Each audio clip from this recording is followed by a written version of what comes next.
ఇక వరంగల్ పురపోరుపై మరింత సమాచారం అందించేందుకు మా జిల్లా రిపోర్టర్ స్వామి ఉన్నారు. స్వామి, చెప్పండి, ఇప్పుడు వరంగల్లో సిచ్యువేషన్ ఏంటి? అక్కడ ఎక్కడెక్కడ ఈ ఎన్నికలు జరగనున్నాయి? ఎవరికి మెజారిటీ వచ్చే అవకాశం ఉంది? ఎలాంటి చర్యలు తీసుకుంటున్నారు?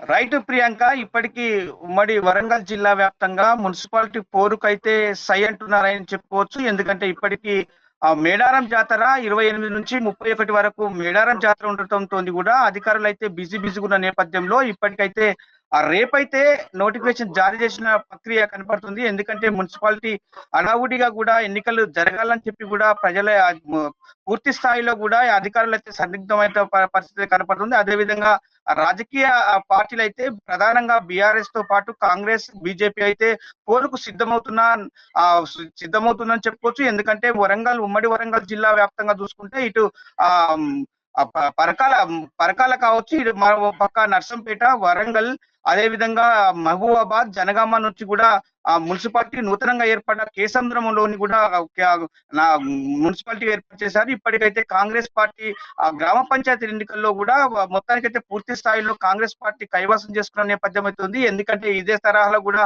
మున్సిపాలిటీలు కూడా ముందస్తు కూడా తీసుకొని కూడా మున్సిపాలిటీ నగర పంచాయతీలను పక్కగా పెట్టి కూడా కొత్తగా ఏర్పాటు చేసిన మున్సిపాలిటీలో కూడా కాంగ్రెస్ పార్టీ కైవసం చేసుకోవడానికి అయితే పావులు కదులుతున్న నేపథ్యం అయితే ఉంది. ఎందుకంటే రేపు ప్రక్రియ కొనసాగుతుంది. అదే విధంగా చూసుకుంటే ఫిబ్రవరి 13 నాడు కూడా ఓట్ల లెక్కింపు ఉంటుందని చెప్పుకోవచ్చు. అదే రోజు కూడా తుది ఫలితాలు అయితే మున్సిపాలిటీ ఎన్నికలు అయితే సజావుగా జరిగేందుకు ఆ రోజు తుది ఫలితాలు అయితే విడుదల చేయనున్న నేపథ్యం అవుతుంది. ఎందుకంటే ఈ నేపథ్యంలో కూడా ఇప్పుడు అడవి తల్లిలో జాతర అంటే సమ్మక్క సారలక్క జాతర నేపథ్యంలోని కూడా పూర్తి స్థాయిలో కూడా ఈ మేడారం మహాజాతర కుంభమేళకైతే అధికారులు పూర్తి స్థాయిలో తెలంగాణ ప్రభుత్వంతో పాటు కూడా మన ఉమ్మడి వరంగల్ జిల్లా అధికారులు అయితే ఇటు కలెక్టర్లే కావచ్చు, ఇటు పక్క పోలీస్ శాఖ కావచ్చు, మొత్తం రాజకీయ నాయకులు బిజీ అవుతున్న పరిస్థితి ఉంది. ఎందుకంటే ఈ నేపథ్యంలో కూడా ఇప్పటికీ పూర్తి స్థాయిలో కూడా మొత్తము 16 మున్సిపాలిటీల్లో కూడా మొత్తానికైతే రెండు మొత్తానికి మూడు స్థాయి అంటే 3,03,350 మొత్తం వార్డు అంటే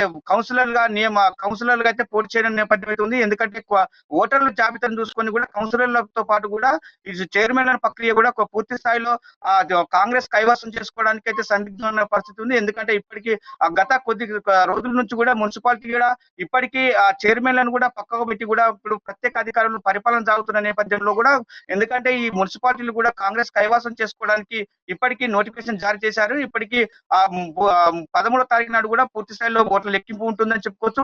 13 సాయంత్రం కల్లా కూడా చైర్మన్లు, వైస్ చైర్మన్లు కూడా మొత్తానికి మున్సిపాలిటీ పాలక వర్గాన్ని అయితే నియమించే నేపథ్యం అయితే కనపడుతుందని చెప్పుకోవచ్చు. ప్రియాంక, పూర్తి స్థాయిలో ఉమ్మడి వరంగల్ జిల్లా వ్యాప్తంగా చూసుకుంటే ఇప్పటికీ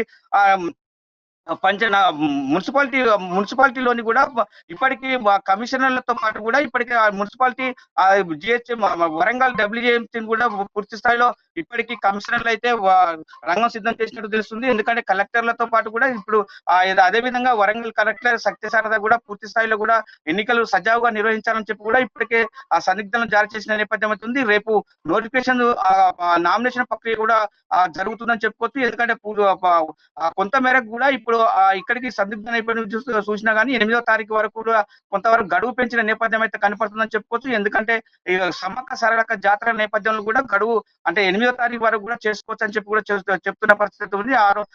పూర్తి స్థాయిలో కూడా ఇప్పటికీ 12వ తారీఖు నాడు వరకు అయితే ఎన్నికలు సజావుగా జరుగుతాయి.